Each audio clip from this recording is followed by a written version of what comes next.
pretty sure tọkùnrin yẹn bá lóun fẹ́ padà ó lè gbà bọ̀mí kan rò pé ọkùnrin yẹn kò ń ṣe ẹni tó fẹ́ fẹ́yàwó méjì Christian ni wọ́n kò ń ṣe ẹni tó fẹ́ fẹ́yàwó méjì rárá àti rárá ẹ wò yẹn ẹ wá wo ti sister ẹlẹ́ẹ̀kejì best friend ẹ̀ ló ṣèkà fún níbi pé ká máa ro gbogbo ẹjọ́ ilé fọ́rẹ̀ náà ni òun ló yọ ilé ọkọ ó tún wá parọ́ mọ́ pé ó fẹ́ pọkọ òun náà ló mú lọ pé kó lọ ṣáájú àjò rán bọ́ sísítà wa yìí Ọlọ́run á bá yín yanjú ẹ̀ ó tiẹ̀ ti ń níyanjú tẹ fi rí ẹni tó ti lọ ṣe kinní lọ́dọ̀ ẹ̀ tó lóun á wá sọ gbogbo ẹ̀ pé sàkámà jẹ́ àwọn ò ṣe nǹkan kan pé 1 million tẹ́ ẹ sọ àwọn jọ pín 50-50 ni pé toró ní olówó ni ó kàn ní kóun ṣe kinní kankan ọkàn dọ́gbọ́n ni ẹ worú yẹn ọ̀rẹ́ tó ń ṣe dáadáa sí ẹ o bínú ẹ̀ títí tí o parọ́ mo yọ́ nílé ọkọ ẹ bẹ̀rù àtúbọ̀tán ọ̀rẹ́ tó ṣe yẹn fún ọ̀rẹ́ ẹ̀ nìkan kọ́ ló fìyà jẹ náà àwọn ọmọ méjì tó bí fún fọ́kọ ẹ̀ àwọn ọmọ tó live good life ó jẹ́ kí bàbá ẹ̀ àtàwọn ẹbí wọn náà kọ obìnrin yẹn tọmọtọmọ because ta ló máa gbọ́ pé ìyàwó kan fẹ́ pa ọmọ àwọn olówó olú ìdílé irọ́ dẹ̀ ni kò pa ọkọ ẹ̀ ọ̀rẹ́ ẹ̀ ló ní wọ́n lọ́lọ́kọ òun ní girlfriend ó lóun amúlọ́bí tó ti máa lọ ṣe nǹkan tó jẹ́ pé girlfriend yẹn máa rùn sí mo rò pé àwọn obìnrin kan àárẹ̀ kọ̀ọ̀kan kókó wá jẹ́ pé kúkú pé ọkọ ẹ̀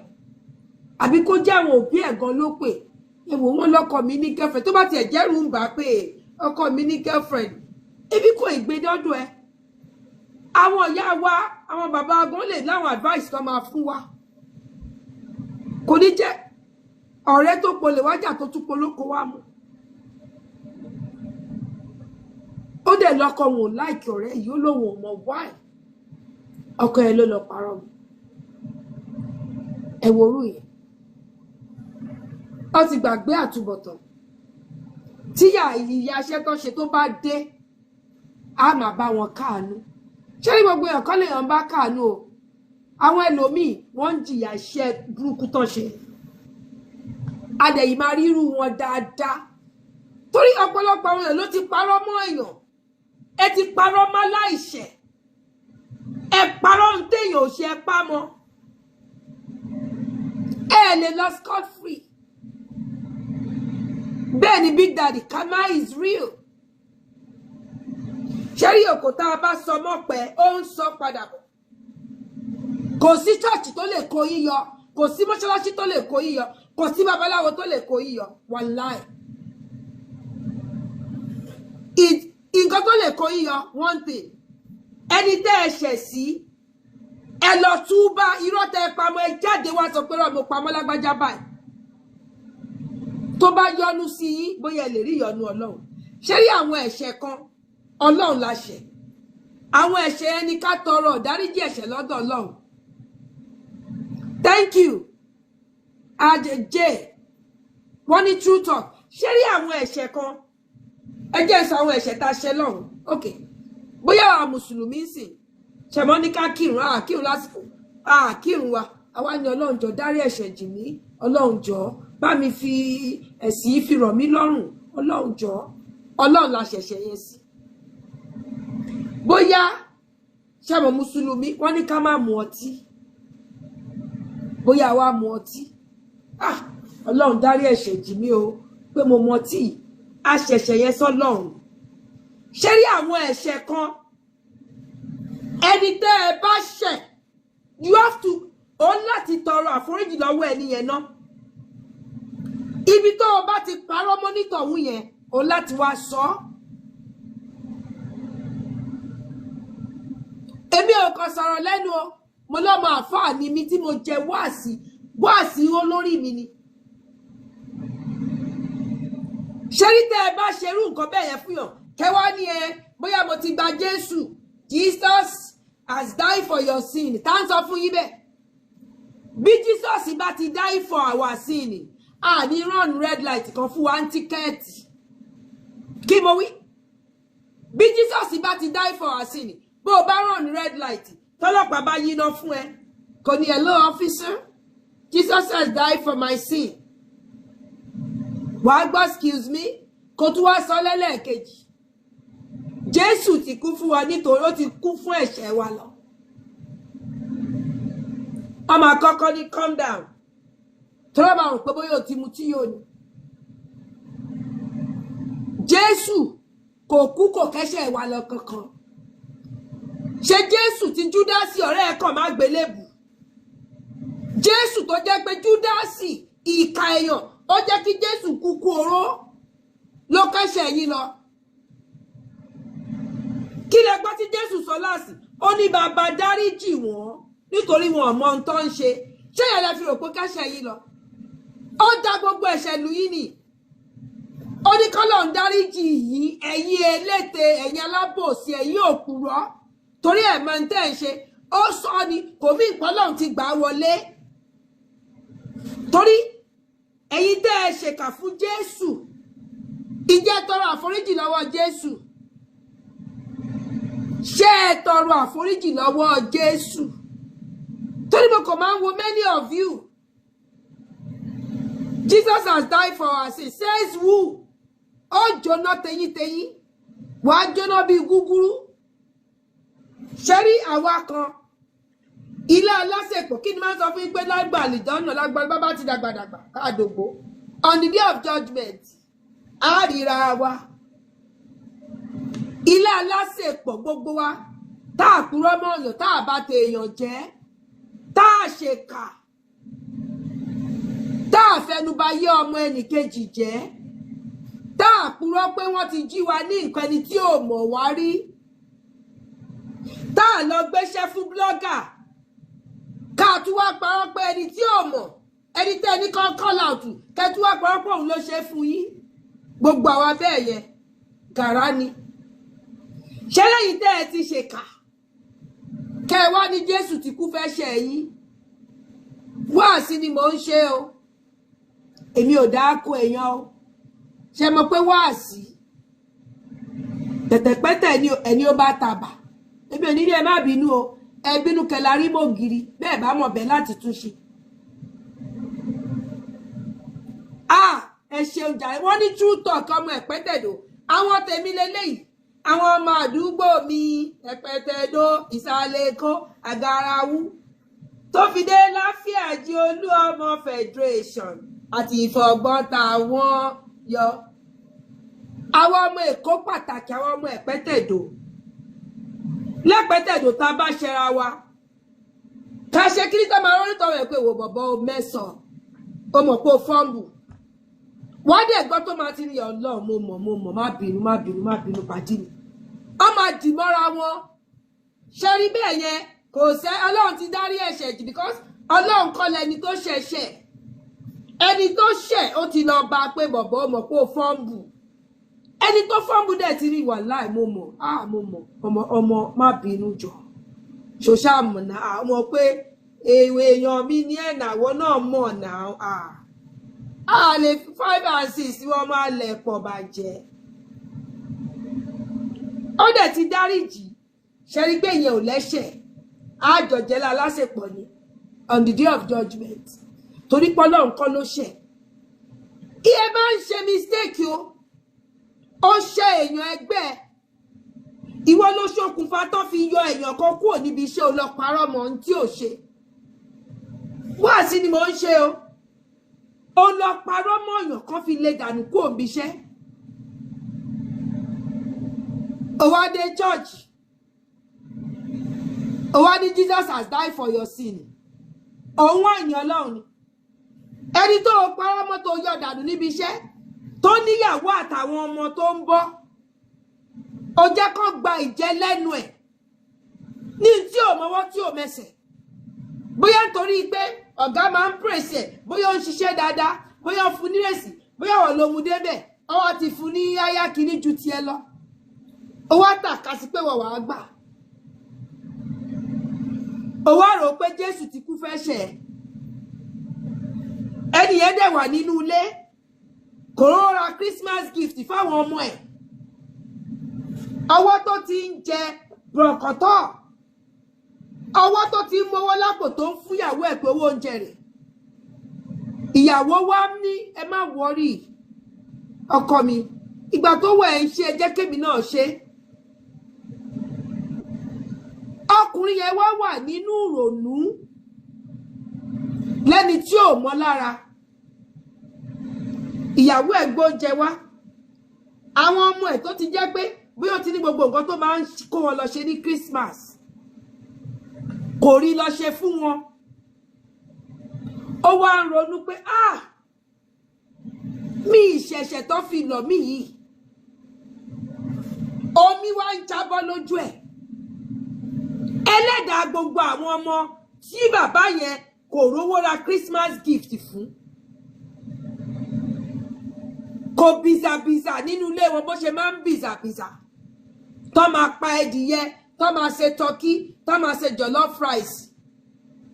irú wọn náà máa ń gbé oúnjẹ Christmas wá fáwọn ọmọ àfáà báyìí tá máa jẹ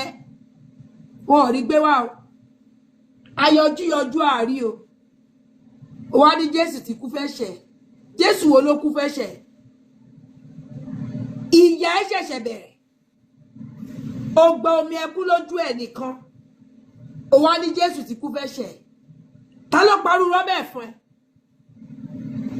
irú ẹ̀ṣẹ̀ tí Jésù kú fún kọ́ yẹn ọmọ ọmọ ṣèkà fọmọ làkejì ẹgbẹ́ ẹ ó parọ́ mọ́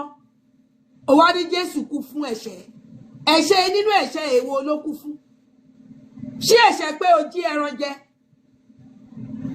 àwọn ẹ̀ṣẹ̀ tí Jésù máa kú fún gbogbo bàtà wà kékeré káwọn dá àwọn bàbá wa àti yọ akọ́ra bisikíìtì kọ́ ní don't touch it káwọ́ ojúlẹ̀ káfà kọyọ nínú ẹ̀ irú àwọn ẹ̀ṣẹ̀ tí Jésù máa kú fún nìyẹn torí àyìn kéré Ọlọ́run gan understand pé ọmọdé ò lè ṣe kó má ṣọmọdé gbogbo ọmọdé ní jí bisikíìtì jẹ àti kúkì àti kándì àti sweet irú àwọn ẹ̀ṣẹ̀ tí Jésù kú fún nìyẹn o kò ń ṣàwọn ẹ̀ṣẹ̀ àmọ́ọ́mọ́ dátẹ́yìn ṣe o ṣerú eléyìí tó parọ́ mọ́ rẹ̀ pé ọ̀rẹ́ ẹ̀hún àti ìyá ọ̀rẹ́ ẹ̀hún fẹ́ pa ọkọ torí ipò fẹ́ gba ọkọ rẹ̀ ṣé irú àwọn tí Jésù kú fẹ́ ṣẹ̀ wọ́n nìyẹn Jésù ò kú fúnrú ẹ̀ṣẹ̀ bẹ́ẹ̀ o ẹ̀ṣẹ̀ pé ọmọdé jí bisikíìtì ó jí sweet ní Jésù kú fún o àgbàlagbà tó bá mọ̀ọ́mọ̀ dá ẹ̀ṣẹ̀ àmọ́ọ́mọ̀ dá ó wà ní Báíbù kò láforíjì ẹ lọ wo òfin Mósè ẹ lọ wò torí àwọn modern day church àbí whatever tó bá ń parọ́ fún yín wàá jó teyín ó parọ́ mọ́ọ̀yàn ó ń ṣe ìpè fáwọn ọmọ ọlọ́mọ tí ò ṣẹ́ tí ò rẹ̀ ó wá ní Jésù ti kú fẹ́ṣẹ̀ Jésù ti kú fẹ́ṣẹ̀ indeed irọ́ kìíní dẹ̀rọ̀ karùn-ún lẹ́fì jẹyà ẹ̀ èyí tẹ́ ẹ bá parọ́ mọ́ọ̀yàn irọ́ kìíní dẹ̀ karùn-ún gbogbo ẹnikẹ́ni tí ò bá jẹ́ tẹ kóra yín jọ tẹ́ ń dìtẹ̀ ẹ jìyà o àwọn ọmọ yín náà jẹ́ ń bẹ̀ o ìran kìíní dẹ̀ karùn-ún ni o wáàsí ni ọmọ àfáà ni mí wáàsí ni wá ṣe ẹni tọ́rọ̀ mi bá tabà tó o bá lè tún bẹ́ẹ̀ ṣe shut up kí mo wí ẹgbọ́n àbẹ́ ìdáhùn ẹ má jẹ́ ọmọ àtàn yín o be good ẹgbọ́n tó máa ní oore lóore ń wọ́tọ̀ oore lóore ń wọ́tọ̀ o oore pé ìkà kíní kan ilẹ̀ ní omi tí ó tẹ̀ ń pẹ́ o òwe Yorùbá gan ẹ lọ máa kà á bó jẹ́ mùsùlùmí ní ẹ lọ ka Quran ẹ rí gbogbo ẹ̀ ń bẹ Christianity read your Bible bẹ́ẹ̀ ni ẹni yìí mọ̀ mí bàjẹ́ ó ní ọmọ àfáà tó ṣú ọ ní Tòkunbọ̀ respect wàláì kò sí rọ́mbẹ́ ṣẹ́rí ẹni yìí mọ̀ mí dáadáa ẹni yìí mọ̀ mí délédélé so wáàsí ni wá ṣe o wáàsí o kò sugar coat o wá sí máa là á mọ́lẹ̀ ni o ọ̀rẹ́ ẹ̀ tó yọ ń ṣẹ́ lọ bá kó lọ bẹ́ẹ̀ kó lọ bẹ́ lẹ́dàá ẹ̀ lọ jẹ́wọ́ fún torí the man that tí ọ̀rẹ́ parọ́ man yẹn find out later kò kọ́kọ́ mọ̀ pọ́rẹ́ òun ló parọ́ mọ́ òun lára àwọn tó jọ ń ṣiṣẹ́ tó jẹ́ àwọn tó súnmọ́ kinní náà mọ̀ náà sọ fún ó dùn ún pé bọ̀ wáì òun náà dẹ̀ ló bá òun wáṣẹ́ yìí nígbà tó mọ̀ pé ó máa yọ òun kí ló bá òun wáṣẹ́ fún wọ́n bá wáṣẹ́ òun tẹpá mọ́ṣẹ́ lẹ́nu iṣẹ́ ó rí promotion jù ẹ lọ ni ọlọ́run ti kọ́ bẹ́ẹ̀ ni ó bá gbà forí ó bá gbé jẹ́ èyí tó fi parọ́ mọ́ inú ẹ̀ ò dùn kò gbádùn ọdún ó ń wáṣẹ́ ìyàwó ẹ̀ ló ń bò láṣìírí ó ní kò mọ́ òun lára ó nínú òun dùn ó pé ìyàwó òun ó ń take up kínní ó jẹ́ orí gbogbo ẹ̀tọ́ ẹ̀gbà lẹ́nu iṣẹ́ torí ká ló ń resign áyì ní nǹkan kan tó bá kọ kínní áyì rí gbà ẹ̀sùn olè náà fi kàn security work out ni ó wá ní Jésù kú fún ẹ̀ṣẹ̀ tá ń parọ́ ọdún bẹ́ẹ̀ fún ẹ pásítọ̀ wo ló sọ bẹ́ẹ̀ kó wá challenge mi ẹ̀ṣẹ̀ ìwọ ni Jésù kú fún ṣé torí Jésù ní bàbá dáríjì wọn torí wọn mọ tán ṣe oh we grew up together in Epetedo I saw your brother oh there now say hello to oh Shari oh for me in London okay Shari àbúrò mi ni àwọn ń gbádùn lẹ́kọ̀ọ́ àwọn Londoner nìyẹn èmi ò lè gbé London yìnyẹn o mo like America better ó ti kékeré jù kókòkó àwọn náà sì mọ ní America yìí ti fẹ̀ jù títí wá ti fẹ̀ jù fáwọn wow ẹni tó yes ẹni tó mọ̀ mí gangan ni màá sọ fún Shari thank you very much Shari nǹkan tí ẹ̀dá kíyàn máa parọ́ nílé ayé yìí nìyẹn tíyàn bá ń parọ́ lórí social media yìí bírò ti jánu o tó bá yẹ pàmù kòkó mo gbé kí máa parọ́ pé mi ọmọ àfáà èmi ọmọ Èkó àwọn ọmọ Èkó rè o bá ti rí ọbí ó ti jáde ẹ̀rọ kan máa ti ní ṣọ́tọ̀ ọmọ Èkó èwo mo ta mú ẹ lẹ́kọ̀ọ́ ebo orílẹ̀ Ìgànmú ló gbé bírò ṣe máa ń já nìyẹn oh you live in America too ah yes I'm in America too ah àwọn Shari London yẹn wọ́n gbádùn Èkó èmi ò lè gbé London yẹn mo kàn máa ń lọ kí wọn ó ti ń ṣe lórí pópòpò I'm so happy pé lórí bíbà mo ti rí gbogbo àwọn tèmi gbogbo àwọn mo fún sínú orí bíbà náà láti ríra wa just doing show ni mo wọlé pé rántí pé alhamdulillah irú life tá a live oh Maryland wow sọ̀rọ̀ man like tí bá ti rí àwọn tèmi tipẹ́tipẹ́ o moderator mi jọ bá mi lọ́ra mú orúkọ yẹn bá mi mú orúkọ wọn yẹn dání ń lè message nínú kinní torí phone number tèmi wà lórí kinní